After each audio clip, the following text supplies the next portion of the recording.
Hello दोस्तों, प्यास institute of education में आपका स्वागत है। आज हम केमिस्ट्री 12th केमिस्ट्री है उसका जो इलेक्ट्रोकेमिस्ट्री चैप्टर है, विद्युत रसायन जिसे हम बोलते हैं, ये वाला चैप्टर है, इसे हम आज देखेंगे। तो स्टार्ट करते हैं। इसमें ऑक्सीकरण ऑक्सीकरण को हमें समझना है किसी पदार्थ द्वारा ऑक्सीजन तथा ऋण विद्युतीय तत्व का जुड़ना तथा हाइड्रोजन या धन विद्युतीय तत्व का घटना ऑक्सीकरण कहलाता है। अब धन विद्युतीय तत्व क्या है? धन विद्युतीय तत्व है जैसे H2O होता है, H2O ए है तो इसमें H पर प्लस का साइन होता है और ऑक्सीजन पर माइनस का, यानी कि हाइड्रोजन पर प्लस का साइन होता है और ऑक्सीजन पर माइनस का साइन होता है। तो जो ऑक्सीजन है वो ऋण विद्युतीय तत्व है इसमें, और जो हाइड्रोजन है वो धन विद्युतीय तत्व है। ऐसा इसमें जैसे ऑक्सीजन ऋण विद्युतीय तत्व है, ऐसे ही एक अभिक्रिया होती है जो 2FeCl2 plus Cl2 equal to 2FeCl3। इसमें क्या होता है कि Cl3 यानी कि ऋण विद्युतीय तत्व इसमें जुड़ रहा है। इसमें Cl की क्या है? HCl, H पॉजिटिव होता है, क्लोरीन क्या होता है? माइनस, नेगेटिव होता है। तो इसमें नेगेटिव तत्व जुड़ रहा है। FeCl2 था तो इसमें FeCl3 हो गया। ऐसे ही, और इसकी एक और डेफिनेशन क्या है कि ऋण विद्युतीय तत्व का जुड़ना और धन विद्युतीय क्या है? किसी पदार्थ द्वारा ऑक्सीजन तथा ऋण विद्युतीय तत्व का जुड़ना। ऑक्सीजन जुड़ेगा या फिर ऋण विद्युतीय तत्व, तो ऑक्सीजन भी एक ऋण विद्युतीय तत्व ही है। जैसे C+O इक्वल टू CO, तो इसमें भी ऑक्सीजन जुड़ रहा है, इसे हम ऑक्सीकरण कहते हैं। अब इलेक्ट्रॉन संकल्पना के आधार पर यदि हम इसको देखें तो ऐसी अभिक्रिया जिसमें कोई पदार्थ या परमाणु इलेक्ट्रॉन का त्याग करता है ऑक्सीकरण कहलाती है। अब इलेक्ट्रॉन का यदि कोई त्याग करता है तब भी ऑक्सीकरण होती है। इलेक्ट्रॉन यानी कि माइनस चार्ज, जैसे सोडियम है, Na सोडियम, यहाँ पर एक अभिक्रिया दी गई है Na इक्वल टू ए, इसके आयन टूट जाएंगे तो Na प्लस में हो जाएगा और एक इलेक्ट्रॉन ए मुक्त करेगा, तो इसे भी हम ऑक्सीकरण कहेंगे इलेक्ट्रॉन संकल्पना के आधार पर। ऐसे ही एल्यूमिनियम है, इसमें से भी 3 इलेक्ट्रॉन निकले तो इसे भी हम ऑक्सीकरण कहेंगे। अब अपचयन क्या है? अपचयन किसी पदार्थ द्वारा ऑक्सीकरण या ऋण विद्युतीय तत्व का घटना तथा हाइड्रोजन या धन विद्युतीय तत्व का जुड़ना अपचयन कहलाता है। अब ऑक्सीकरण का ये उल्टा होगा। हमने आपको बताया था ना कि H2O, इसमें ऑक्सीकरण है, ऑक्सीजन है जो वो नेगेटिव चार्ज होता है और हाइड्रोजन इस पर प्लस चार्ज होता है। तो किसी पदार्थ द्वारा ऑक्सीजन या ऋण विद्युतीय तत्व का घटना, यहाँ पर ये ऑक्सीजन है, ऑक्सीजन या ऋण विद्युतीय तत्व का घटना या हाइड्रोजन या धन विद्युतीय तत्व का जुड़ना। तो इसमें क्या होगा कि हाइड्रोजन है, इसमें CuO है तो इसमें ऑक्सीजन इसमें से हट जाएगा और यहाँ पर Cu बचेगा, H2O के साथ एक क्रिया कर लेगा तो H2O बना देगा। ऐसे ही FeCl3 में FeCl2 हो जाएगा। तो इसमें क्या हो रहा है कि जो जिन पर नेगेटिव चार्ज है वो हट रहे हैं और जो पॉजिटिव चार्ज वाले हैं वो जुड़ रहे हैं। कैसे जुड़ रहे हैं? जैसे इसमें क्लोरीन हट रहा है, इसमें ऑक्सीजन हट रहा है। अब आगे हम देखते हैं इलेक्ट्रॉन संकल्पना के आधार पर हम अपचयन को देखेंगे। तो ऐसी अभिक्रिया जिसमें पदार्थ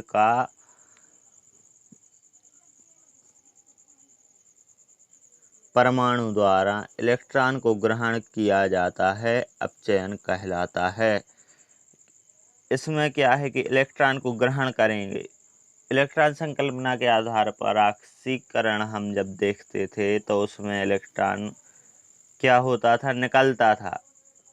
Na इसी की उल्टी हो जाती थी, Na इक्वल टू Na+ और इलेक्ट्रॉन माइनस। इसमें Na+ और इलेक्ट्रॉन इसमें जुड़ेगा तो ये अपचयन हो जाएगी। ऐसे ही इसमें 3 इलेक्ट्रॉन एल्यूमिनियम के गए थे, इसमें वो जुड़ेंगे तो ये इलेक्ट्रॉन संकल्पना के आधार पर अपचयन अभिक्रिया हो जाएगी। अब आती है रेडॉक्स अभिक्रिया। रेडॉक्स अभिक्रियाएं क्या होती हैं? ऐसी अभिक्रियाएं जिसमें ऑक्सीकरण एवं अपचयन अभिक्रिया एक साथ संपन्न होती है, रेडॉक्स अभिक्रियाएं कहलाती हैं। अभी हमने देखा कि इलेक्ट्रॉन जो छोड़ेगा या इलेक्ट्रॉन जिससे हटेंगे उसे ऑक्सीकरण कहेंगे, इलेक्ट्रॉन जो ग्रहण करेगा उसे हम अपचयन करेंगे। अब यदि कोई अभिक्रिया ऐसी है जिसमें ये दोनों चीज़ें हो रही हैं तो उसे हम रेडॉक्स अभिक्रिया कहते हैं। जैसे इसमें 2Na+Cl2 इक्वल टू Na+2Cl। इसमें ऑक्सीकरण कहाँ पर हो रहा है? Na है, 2Na+ हो गया, यानी कि इसने एक इलेक्ट्रॉन का त्याग कर दिया। और यहाँ पर Cl2 है, 2Cl- हो गया। यहाँ पर मतलब कि इसने क्या किया? अपचयन अभिक्रिया हुई, इसमें अपचयन अभिक्रिया हुई। तो ऐसी अभिक्रियाएं जिनमें दोनों ऑक्सीकरण और अपचयन साथ साथ होती हैं उसे हम क्या कहेंगे? रेडॉक्स अभिक्रिया। आगे चलते हैं हम। रेडॉक्स अभिक्रियाएं 2 प्रकार की होती हैं। अब रेडॉक्स अभिक्रिया हमने देखी कि जिनमें दोनों अभिक्रियाएं होती हैं। अब ये 2 प्रकार की होती हैं। पहली है प्रत्यक्ष रेडॉक्स अभिक्रिया और दूसरी है अप्रत्यक्ष रेडॉक्स अभिक्रिया। तो प्रत्यक्ष रेडॉक्स अभिक्रिया हम देखते हैं ऐसी रेडॉक्स अभिक्रिया जिसमें ऑक्सीजन और अपचयन अभिक्रिया एक ही पात्र में क्या होती हैं? संपन्न होती हैं, एक ही पात्र में संपन्न होती हैं। तो उसे हम क्या कहेंगे? प्रत्यक्ष रेडॉक्स अभिक्रिया। यदि दोनों अभिक्रियाएं एक ही पात्र में संपन्न हो रही हैं तो उसे हम प्रत्यक्ष रेडॉक्स अभिक्रिया बोलेंगे। अप्रत्यक्ष रेडॉक्स अभिक्रिया ऐसी रेडॉक्स अभिक्रियाएं जिसमें ऑक्सीकरण और अपचयन अभिक्रियाएं अलग अलग पात्र में संपन्न होती हैं। परोक्ष रेडॉक्स अभिक्रिया या फिर अप्रत्यक्ष रेडॉक्स अभिक्रिया कहलाती हैं।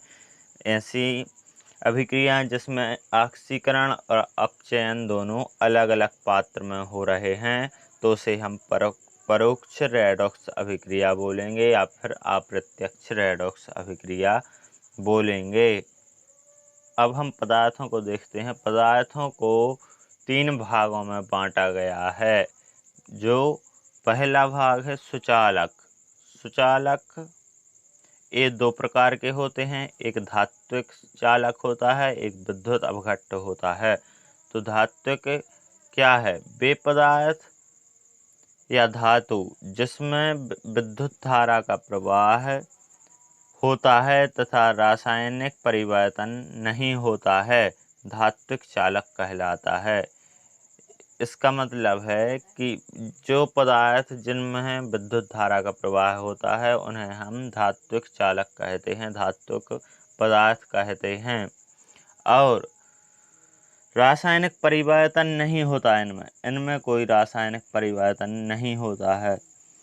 उदाहरण के लिए copper, Cu, zinc, argon, Ag और Fe। इसमें विद्युत धारा का प्रवाह मुक्त इलेक्ट्रॉनों के कारण होता है। AIMP है। ए वाला ऑब्जेक्टिव आता है कि इस जो धात्विक चालक है उनमें विद्युत धारा का प्रवाह किस प्रकार होता है? तो मुक्त इलेक्ट्रॉनों के द्वारा होता है। किनके द्वारा होता है? मुक्त इलेक्ट्रॉनों के द्वारा होता है।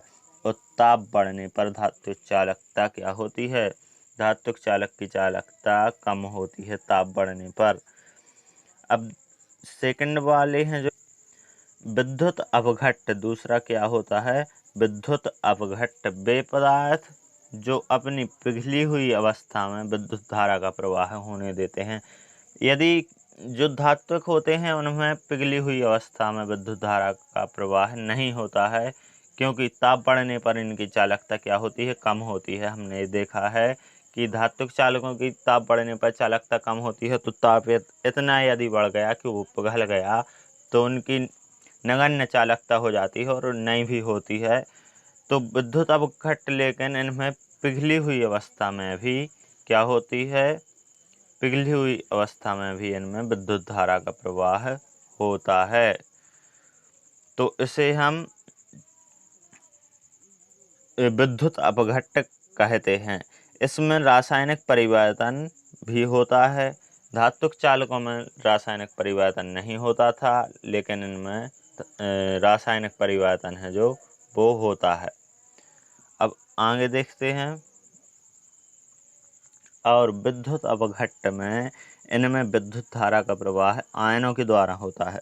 धात्विक चालकों में विद्युत धारा का प्रवाह किस के द्वारा होता था? मुक्त इलेक्ट्रॉनों के कारण होता था। और इनमें विद्युत धारा का प्रवाह होता है जो आयनों के कारण होता है। और ताप बढ़ने पर विद्युत अपघट्ट की जो चालकता है ताप बढ़ने पर वो क्या होती है? बढ़ जाती है। विद्युत अपघट्ट की चालकता ताप बढ़ने पर बढ़ जाती है। ताप बढ़ने पर विद्युत अपघट्ट की चालकता क्या होती है?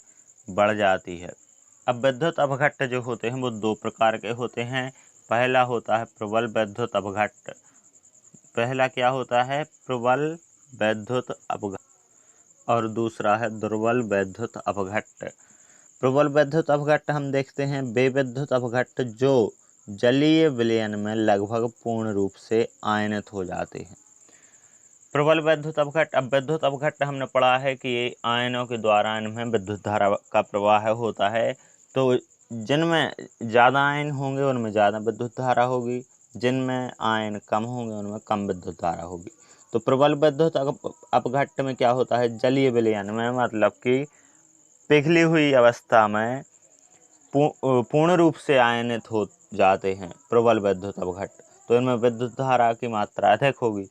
इसमें वियोजन की मात्रा 1 होती है। अल्फा से प्रदर्शित जिसे हम करते हैं वियोजन की मात्रा, जिसे हम क्या कहते हैं?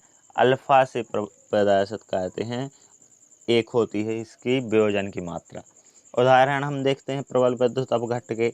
NaCl हुआ, HCl, H2SO4, CuSO4 आदि। अब सेकंड है दुर्बल वैद्युत अपघट्ट। दुर्बल वैद्युत अपघट्ट में क्या होता है कि वे वैद्युत अपघट्ट जो जलीय विलयन में बहुत कम आयनित होते हैं। वे वैद्युत अपघट्ट, अब एक जलीय विलयन में कम आयनित हो रहे हैं तो आयनों के द्वारा विद्युत धारा का प्रवाह हो रहा है, यानी कि इनमें कम विद्युत धारा है, यानी कि दुर्बल वैद्युत अपघट्ट। इसे हम ऐसे भी याद रख सकते हैं, प्रबल यानी कि अधिक। तो अधिक जिसमें विद्युत धारा है, यानी कि जिनमें आयनों का प्रवाह बहुत अधिक हो रहा है। और दुर्बल यानी कि कम, इसमें विद्युत धारा है, इसमें आयनों का प्रवाह है कम हो रहा है। और इसमें वियोजन की मात्रा जो होती है 1 से कम होती है। इसके उदाहरण हैं CH3COOH, कार्बोनिक अम्ल है H2CO3, और H2BO3 है, बोरिक अम्ल है, जो ये हैं इसके एग्जाम।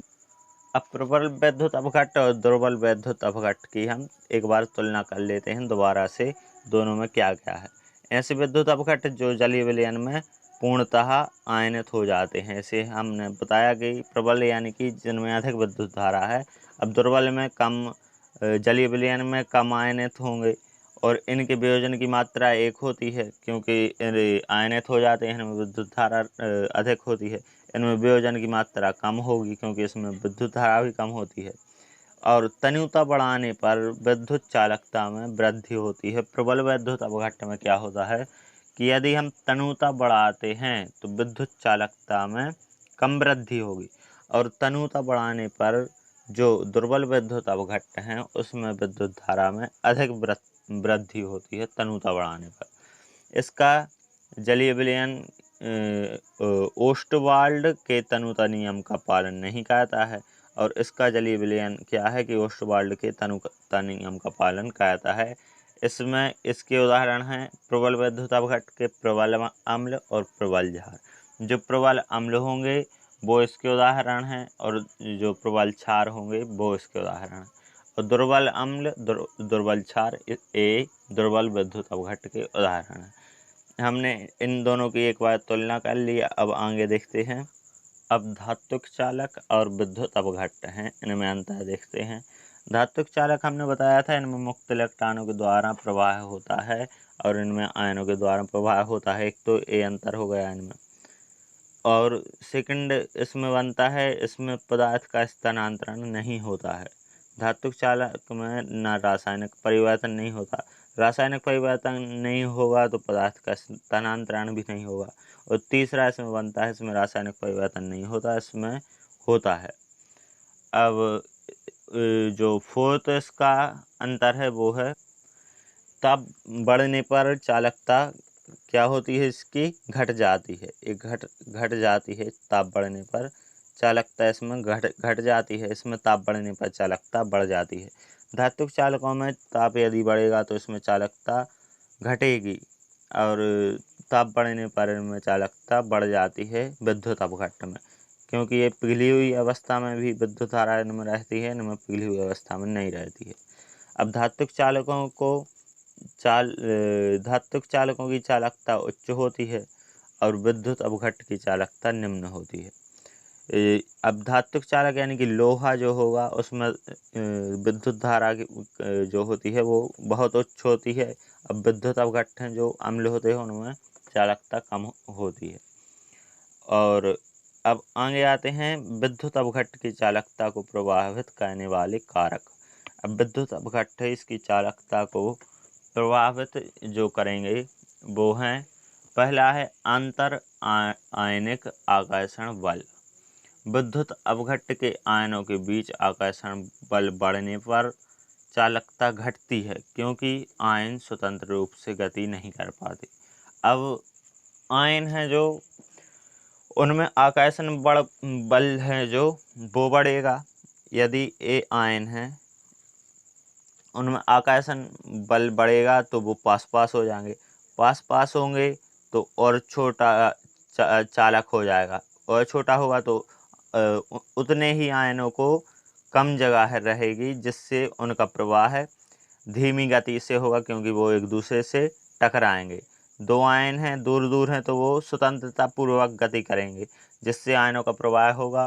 और विद्युत अपघट्ट में जो विद्युत धारा उत्पन्न होती वो आयनों के द्वारा होती उनके प्रवाह से, तो उनका प्रवाह कम होने पर पास होने पर आयन विद्युत धारा भी कमेगी। अब सेकंड है विलयन की श्यानता। विलयन की श्यानता बढ़ने के साथ विलयन की चालकता है जो वो कम होगी। अब श्यानता बढ़ने के साथ भी चालकता कम होगी, क्योंकि श्यानता बढ़ने में भी उसके जो अणु हैं वो पास हो जाएंगे, तो उनमें आयनों का प्रवाह कम होगा। अब ताप का प्रवाह, ताप बढ़ने पर विद्युत अपघट्ट की चालकता क्या होती है कि ये बढ़ती है, क्योंकि ताप बढ़ेगा तो वो और फैलेगा तो आयन अच्छी से गति करेंगे, जिससे कि आयनों की संख्या में वृद्धि होती है ताप बढ़ने से, इसीलिए विद्युत की चालकता जो होती है वो बढ़ती है। अगला है तनुता का प्रवाह। अब तनुता का प्रवाह है जब विलयन को तनु किया जाता है, जब विलयन को तनु किया जाता है तो विलयन की चालकता बढ़ जाती है, क्योंकि तनु करने पर आयनों की संख्या में वृद्धि होती है और साथ में आयन की गति बढ़ जाती है, जिससे इसकी चालकता बढ़ जाती है। तो तनु करने पर भी इसकी चालकता बढ़ जाएगी, इसका कारण भी इसमें अच्छे से समझाया गया है। अगला आयनों की मात्रा। अब आयनों की मात्रा बढ़ेगी तो चालकता तो बढ़ेगी ही, क्योंकि आयनों के द्वारा ही उसमें प्रवाह होता है विद्युत अपघट्ट में, विद्युत धारा का प्रवाह। तो आयनों की मात्रा बढ़ने पर भी विद्युत की जो चालकता है वो बढ़ेगी, क्योंकि चालकता आयनों की संख्या पर निर्भर करती है। विद्युत अपघट्ट जितना अधिक आयनित होगा उसकी चालकता उतनी ही अधिक होती है। अब आगे हम आ जाते हैं चालकता। चालकता क्या है, हम कब से चालकता कर रहे हैं, अब चालकता है क्या आखिरकार। तो किसी चालक के प्रतिरोध के व्युत्क्रम को, जो प्रतिरोध, अब प्रतिरोध आप जानते ही होंगे, प्रतिरोध बाधा उत्पन्न जो करता है, तो प्रतिरोध के व्युत्क्रम को चालकता कहते हैं। इसे सी से प्रदर्शित करते हैं, किसी चालक के प्रतिरोध के व्युत्क्रम को। अब प्रतिरोध क्या होता है? आर, इसका व्युत्क्रम क्या होगा? 1/r। तो ए क्या हो जाएगी? चालकता। चालकता को किससे प्रदर्शित करते हैं? सी से, तो ये सी हो जाएगी, सी इक्वल टू 1/r। अब इसका मात्रक क्या होता है? अब प्रतिरोध का मात्रक क्या होता है? ओम। अब चालकता क्या है? इसकी व्युत्क्रम है, तो 1/r हो जाएगा, तो 1/ओम भी हो जाएगा। तो 1/ क्या होगा? ओम। तो ए क्या हो जाएगा? ऊपर जाएगा, तो ए क्या हो जाएगा? ओम इनवर्स, यानी कि -1 की इसमें पावर हो जाएगी। ओम इनवर्स इसका मात्रक हो जाएगा चालकता का। ऐसे इसको याद रखना है। अब है ओम का नियम। ओम का नियम हम देखते हैं, तो इस नियम के अनुसार किसी चालक में से प्रवाहित होने वाली, चूँकि ये इम्पोर्टेंट नहीं है, सिर्फ नॉलेज के लिए ये कुछ चीज़ें पढ़ा रहे हैं। एग्ज़ाम के पॉइंट ऑफ व्यू से हमने जो पहले बताया है वही है, कुछ हम नॉलेज के लिए कर रहे हैं, आपका नॉलेज बढ़ेगा इससे। तो इस नियम के अनुसार किसी चालक में से प्रवाहित होने वाली धारा आई, और चालक के, क्योंकि जब बेसिक तैयार होगा तभी आप एडवांस तक पहुंच सकते हैं। इसमें हम पहले बेस आपका तैयार कर रहे हैं, आगे फिर एडवांस आपको सिखाएंगे। इस नियम के अनुसार किसी चालक में से प्रवाहित होने वाली धारा आई चालक के सिरों पर लगाए गए विभवांतर के समानुपाती होती है। कोई चालक है, यदि ए है चालक, तो इसमें से जो प्रवाहित हो रही है धारा आई, विद्युत धारा इसमें से प्रवाहित हो रही है, तो इसके सिरों पर जो विभवांतर लगाया गया है, उस दोनों सिरों पर लगाए गए विभवांतर के क्या समानुपाती होती है ये धारा आई, यानी कि V प्रोपोर्शनल टू क्या होगा? V प्रोपोर्शनल टू क्या होगा? I। V proportional to I होगा। अब प्रोपोर्शनल हटेगा, इक्वल टू होगा, तो इसमें क्या होगा? स्थिरांक आएगा। स्थिरांक आएगा तो R इसमें स्थिरांक आएगा, तो V इक्वल टू RI हो जाएगा। तो I इक्वल टू इसमें क्या हो जाएगा? I इक्वल टू हो जाएगा V/R। I, तो यही है क्या? ओम का नियम। I equal to V/R। I equal to V/R, यही ओम का नियम है। आगे देखते हैं प्रतिरोध। प्रतिरोध, अभी हम प्रतिरोध देख रहे थे। अब प्रतिरोध को, इसके पहले हमने क्या, ओम का नियम था, उसमें प्रतिरोध देखा। अब प्रतिरोध किसे कहते हैं? किसी चालक का प्रतिरोध उस चालक में प्रवाहित होने वाली विद्युत धारा के लिए चालक द्वारा प्रस्तुत की गई बाधा को प्रतिरोध कहते हैं। अब चालक का प्रतिरोध उस चालक में प्रवाहित होने वाली, कोई चालक है, इसमें I धारा प्रवाहित हो रही है, तो इस चालक में क्या होगा कि जो बीच में जो बाधा उत्पन्न होगी, यदि बाधा उत्पन्न हो रही तो इसे हम प्रतिरोध कहते हैं इस चालक का। इसका मात्रक ओम होता है, प्रतिरोध का मात्रक ओम होता है। इसके बाद देखते हैं विशिष्ट प्रतिरोध। विशिष्ट प्रतिरोध, किसी चालक का प्रतिरोध, चालक का विशिष्ट प्रतिरोध चालक की लंबाई के अनुक्रमानुपाती तथा अनुप्रस्थ परिच्छेद के क्षेत्रफल के व्युत्क्रमानुपाती होता है। अब कोई चालक है, यदि ये है एक चालक, तो विशिष्ट जो प्रतिरोध है वो उसकी चालक की जो लंबाई है उसके अनुक्रमानुपाती और अनुप्रस्थ परिच्छेद के क्षेत्रफल जो इसके परिच्छेद का क्षेत्रफल होगा उसके व्युत्क्रमानुपाती होती है। यदि कोई विशिष्ट प्रतिरोध R है और चालक की लंबाई L है और क्षेत्रफल A है, तब R proportional to L upon A, क्योंकि लंबाई अनुक्रमानुपाती है, क्षेत्रफल व्युत्क्रमानुपाती।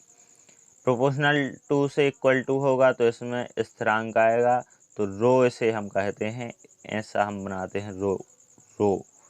तो रो ए स्थिरांक आ जाएगा, R equal to rho L upon A।